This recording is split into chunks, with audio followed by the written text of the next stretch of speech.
Some men waste time crying over betrayal. I make sure it costs the betrayer everything. My name is Shane Hewitt. 52. Built for endurance.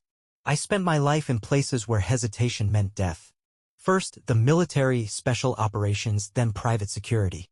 Now I run Sentinel Security, a firm that doesn't ask questions, just delivers results.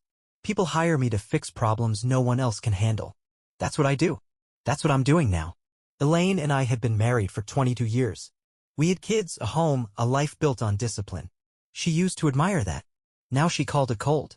Distance. Lack of emotional connection. Whatever label she needed to justify what she was doing. The change had been slow at first. Late nights at her office, long conversations about spiritual growth. Her world was full of soft talk and self-discovery. Mine was about control, precision, action. Maybe that's why she thought I wouldn't notice. I had noticed. Months ago. That morning, I sat in my truck across from the high-rise where Elaine worked. I wasn't a man chasing ghosts. I dealt in facts, and facts told me she was screwing Tom Chandler, a 30-something corporate shark in tailored suits. The kind of guy who used flattery like a weapon, playing office politics like a game of chess. I had enough proof already: phone records, security footage, bank statements showing hotel charges. This wasn't about catching them in the act. This was about studying them. Watching them operate. Knowing exactly how they try to cover their tracks. Elaine stepped out of the building, dark hair pulled into a loose bun, yoga pants, and a designer coat. She had that far-off look again, the one that said she'd been talking about energy and deeper connections with someone who wasn't me. Tom followed her a minute later, checking his watch, acting like they weren't about to get into the same car. They thought they were careful. Careful wasn't good enough. I let them go. Today wasn't about confrontation. It was about control. Later, I walked into the lobby of our apartment building. The doorman, Eduardo, straightened when he saw me. Mid-50s, sharp uniform, the kind of guy who took his job seriously. He'd been there for years, watching over the place like a sentry. He knew people, their habits, their routines. More importantly, he knew when something didn't fit. "Good evening, Mr. Hewitt." I nodded. "Quiet day. Not much excitement. Your wife left earlier." He said it casually, but I saw the pause. He knew something. "With Chandler?" I asked. No point dancing around it. Eduardo hesitated, then gave a slight nod. "I see people come and go. Some more often than others." I pulled a crisp 100 from my pocket, folded it into his hand. "When I ask a question, I want the truth." He looked me in the eye. "She's been seeing him regularly. Always careful. They don't come in together, but it's him." I didn't thank him. Men like Eduardo didn't need thanks. He needed to know his loyalty was worth something. Upstairs, I walked through the apartment, noting the little things. A glass in the sink. A faint scent of perfume she didn't wear around me. The bed was made, but I could tell different than how I left it. She wasn't just cheating. She was comfortable doing it. I poured myself a drink and looked out over the city. Washington, D.C. was built on power. That's what this was about. Elaine thought she'd taken mine. She thought I was the oblivious husband, too busy running operations to notice she was making moves of her own. She had no idea how this would end. I smiled to myself. She'd learn soon enough. I swirled the whiskey in my glass, watching the city lights blink through the window. Elaine had been sloppy. That told me one thing: she thought she was safe. People get careless when they believe they're untouchable. She believed I was too focused on work, too emotionally distant to notice. She was right about one thing: I didn't waste time on emotions. I dealt in action. My phone buzzed. Davis, one of my contractors. A former recon specialist with a talent for slipping into places unnoticed. I'd sent him to track Chandler's movements for the past few weeks. "Got something?" I answered. "He's got a pattern," Davis said. "Leaves the office at 5, heads to a bar near DuPont. Stays an hour, making sure he's seen with coworkers, then he's gone. Sometimes he heads home, sometimes he takes a detour." Elaine. "Not always, but often enough." I took a slow sip. "Where's he now?" "Left work 30 minutes ago." "Guess where he went?" I didn't need to. Her place. Silence on the other end. Davis knew better than to offer an opinion. "Keep eyes on him." "I want everything." "Copy." I hung up. Chandler was the type who thrived on appearances. He played the part of the ambitious executive, the team player, the guy with the perfect image. A wife, a career, a bright future. But he wasn't content with climbing the ladder, he wanted shortcuts. Elaine was one of them. I opened my laptop and pulled up the files I'd compiled. Emails between them, coded but obvious. Transactions on Chandler's card, hotel rooms, dinners, expensive gifts. Photos from security footage, street cameras, and the occasional well-placed tale. Every piece was another nail in the coffin. I heard Elaine's key in the door. She walked in like nothing had changed, setting her bag on the counter, slipping off her coat. She glanced at me, then at my drink. "Long day?" she asked. I leaned back in my chair, watching her. "Same as always." She hesitated, shifting her weight. "I was thinking we could talk this weekend. Take a day, maybe go to the cabin. Get away from everything. Get away from everything." That was rich? She wanted space to clear her guilt, to convince herself she still had control over the narrative. I just nodded. "Sure," I said. That was enough to put her at ease. She smiled, a small, relieved thing, and headed to the bedroom. I gave it 10 minutes before checking my phone. Davis had sent a message. "Chandler just left. Looks like he's heading home. You want me to follow?" I typed back. "No need. I know where he sleeps." Elaine thought she was playing a careful game. Chandler thought he was untouchable. They didn't know they were already caught. The next few days passed in silence. Elaine carried on like nothing was wrong, like she hadn't been sneaking around, like I wasn't 2 steps ahead of her. She was careful, I give her that. Always spacing out her meetings with Chandler, making sure they weren't seen together in places that mattered. But careful wasn't good enough. She was still predictable. On Friday, she left the apartment at her usual time, dressed for work but with that extra effort, hair done a little too well, makeup subtle but deliberate. I watched from the window as she got into her car. I already knew where she was going. I called Davis. "She's on the move. Stay on her." "Already in position," he said. I closed my laptop, grabbed my keys, and headed out. I had work to do. An hour later, I sat in the office of my attorney, Paul Wexler. He'd handled enough high-profile divorces in D.C. to know the drill. The kind of guy who knew how to make problems disappear or make them very public, depending on the job. He leaned back in his chair, flipping through the files I had given him, nodding as he read. "This is airtight," he said. "Financial records, surveillance, messages. She won't have a leg to stand on." "She doesn't need to know that yet," I said. He looked at me over his glasses. "You're not filing yet?" "Not yet. You planning to play with your food first?" I didn't answer. Wexler smirked, tapping his pen on the folder. "Fine. But when the time comes, we hit fast and hard. She won't see a dime more than what you allow. That's the idea." I left his office and checked my phone. A new message from Davis. "She's at Chandler's building. No rush, looks like she's staying." I drove across town, taking my time. I knew exactly where she was, and I knew Chandler's schedule. He had a work dinner at 7, which meant she'd be leaving before then. I wasn't going to interfere.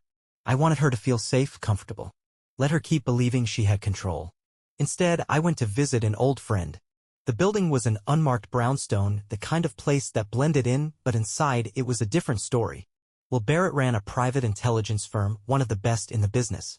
He was ex-CIA, now dealing in information, who had it, who needed it, and who was willing to pay for it. He looked up as I walked in.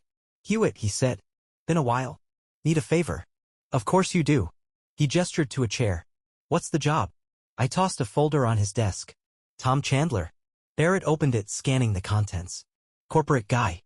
Mid-level exec. Thinks he's smarter than he is." He flipped another page. "What do you need?" "His weaknesses." Barrett grinned. "That's my favorite kind of work." I leaned back, waiting. This wasn't about the affair. This was about power.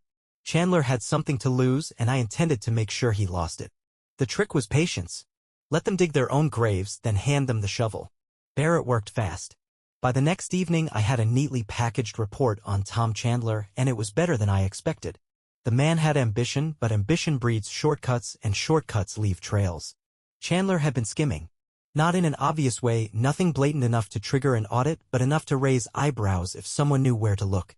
Small, strategic misallocations of company funds. A consulting fee here, a discretionary bonus there.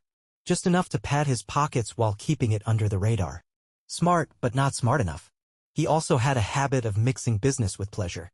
Elaine wasn't his first, just his latest. There were emails, quiet payoffs, and one particular incident involving an intern who left the company suddenly with a generous severance. I sat in my truck outside Chandler's apartment, watching the building. The pieces were falling into place. Elaine thought she was in some grand love story. Chandler thought he was playing a game he could win. Neither of them realized they'd already lost. My phone buzzed. "Davis. He just got home. Alone. Good." I got out of the truck, crossed the street, and walked into the building. Eduardo was at his post, adjusting his tie when he spotted me. Mr. Hewitt, he said, nodding respectfully. I held up 100. I need to get upstairs. He glanced at the cameras, then slipped a key card into my hand. Penthouse elevator. He's the only one on that floor. I took the key, stepped into the elevator, and hit the button. The ride up was smooth, quiet. When the doors opened, I was standing in a private hallway. One door. No neighbors. Chandler liked his privacy. I knocked. There was movement inside, then the door cracked open. Chandler's expression went from confusion to concern in half a second. He wasn't expecting me. Shane. He forced a laugh, casual but off balance. Didn't expect to see you here. I stepped forward. He had no choice but to back up. Relax, I said, shutting the door behind me. Just wanted to have a conversation.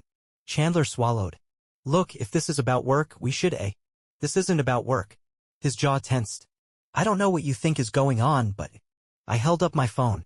Pressed play. His own voice filled the space, one of his phone calls with Elaine. He doesn't get it. He never will. You and me, we understand each other. His face drained. I let the silence stretch, watching him process it. Don't bother, I said. I already know everything. He exhaled sharply, trying to recover. Look, Shane, I get that you're upset, but... I took a step closer. He shut up. I'm not upset, I said. I'm just here to tell you how this is going to end. He hesitated. End? You're going to disappear, I said, voice steady. You're going to end whatever this is. You're going to make sure Elaine never hears from you again. And if you don't, I make sure every dirty secret you've got sees the light of day. His fingers twitched. You're bluffing. I pulled a folder from my jacket, dropped it on his counter. He opened it. His hands started shaking. Embezzlement, I said. Sexual misconduct. The intern you paid off. The discrepancies in your company accounts. I send this to the right people. You're not just losing your job, you're going down for fraud. Maybe worse. His breathing was uneven now. You wouldn't. I smiled. Try me. He stared at the folder, his mind racing. He knew I wasn't bluffing. Okay, he finally said. It's over. Good, I said. Because if I hear your name again, next time I won't be so polite. I turned and walked out. Left him standing there, shaking, his whole world crumbling around him. Elaine was next. Elaine came home late. I was in my chair, a glass of whiskey in hand, watching the city. She hesitated when she saw me, probably expecting the usual silence. I set the glass down and turned to her. We need to talk, I said. She stiffened. Now? I nodded toward the dining table. Sit. She walked over slowly, pulling off her coat, her movements careful. She could feel it now, something was different. I sat across from her, resting my arms on the table. She shifted under my stare, then forced a small smile. What's this about? She asked. I slid a single envelope toward her. She frowned but picked it up, pulling out the contents. Photos. Surveillance stills. Printouts of her messages with Chandler. A copy of a hotel invoice in her name. I watched as her fingers tightened, her throat working like she was trying to swallow something too big. Shane, her voice was barely above a whisper. I let the silence sit, let the weight of it settle in. She flipped through the papers, her breaths turning shallow. When she finally looked up, her face was pale. How long have you known? Long enough. She swallowed. Don't. My voice was flat. I'm not interested in excuses. Her eyes darted away, her mind scrambling. She wasn't used to being caught off guard. She liked control even if she pretended she didn't. But there was nothing left for her to grab onto. I leaned forward. It's over. She flinched. Shane, please, we can. No. We can't. Tears welled in her eyes, but I didn't react. She wanted a fight, something she could twist, an emotional outburst she could manipulate. I wasn't giving her one. You're leaving, I said, voice steady.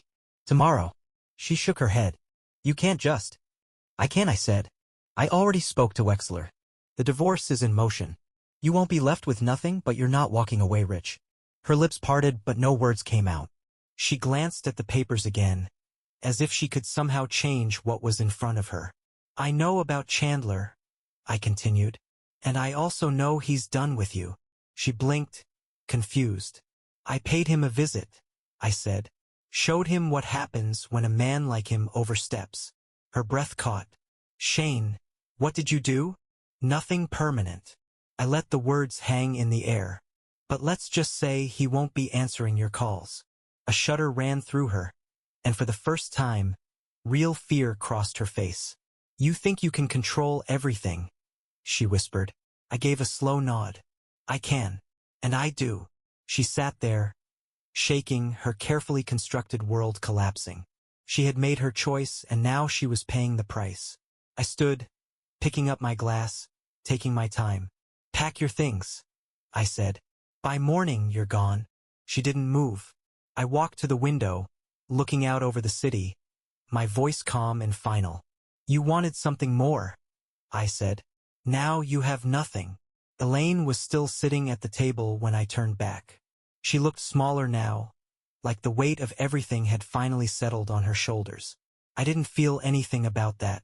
She made her choices. Her voice came out unsteady. "Where am I supposed to go?" "That's not my problem," I said. She wiped at her face, trying to pull herself together. "What about the kids?" "They'll be fine," I said. "I'm keeping the house. You'll see them on my terms." She let out a shaky breath, her mind working through the reality of it. There wasn't going to be some dramatic reconciliation. No pleading that would change anything. She had no leverage, no upper hand. She finally stood, slow and stiff, like she was forcing herself to move. "I never meant." "I don't care what you meant," I said, cutting her off. "You made your bed." She opened her mouth, then shut it again.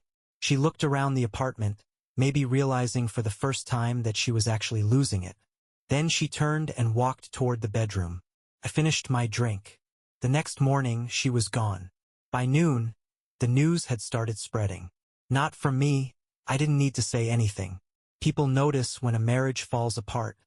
And when one side vanishes overnight, the whispers start. But I made sure the right people knew the full story. A newsletter, anonymous, sent to family friends. Just enough details to make it clear. No theatrics, no exaggeration. Just the truth.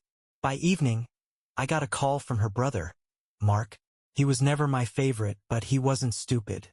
"What the hell happened?" he asked. "She cheated," I said. I made sure there were consequences. A long silence. Then, grudgingly, "I get it. You'll want to distance yourself," I said. "People are already choosing sides." He sighed. "She did this to herself." That was the end of that conversation. I drove to the office. Sentinel security didn't pause for personal matters, and I wasn't the kind of man to sit around nursing wounds. My men greeted me with respect, nods of acknowledgement. They'd heard. They wouldn't ask. Davis walked up, handing me a folder. "Chandler resigned this morning." I flipped it open. A formal resignation letter, vague but final. Attached was a note from Barrett. "Company settled quietly. NDA signed. He's out." That was that. I shut the folder and looked out the window. The city was the same as it had always been, ruthless, fast-moving, rewarding the strong.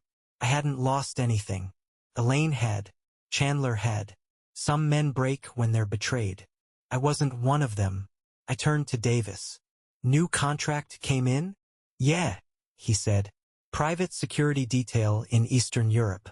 High risk, big payout." I checked the details. It was a good job. Challenging. The kind that reminded me who I was. "Put the team together," I said. "We leave Monday." Davis nodded. "Good to have you back." I never left. A month passed. The dust settled. Elaine faded into the background, just another casualty of her own mistakes.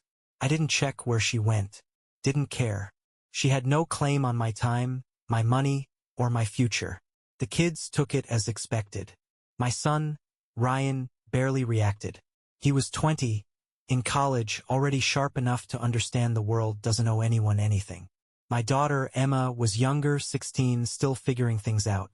She asked me once if I hated Elaine. I told her the truth. "Hate's a waste of energy," I said.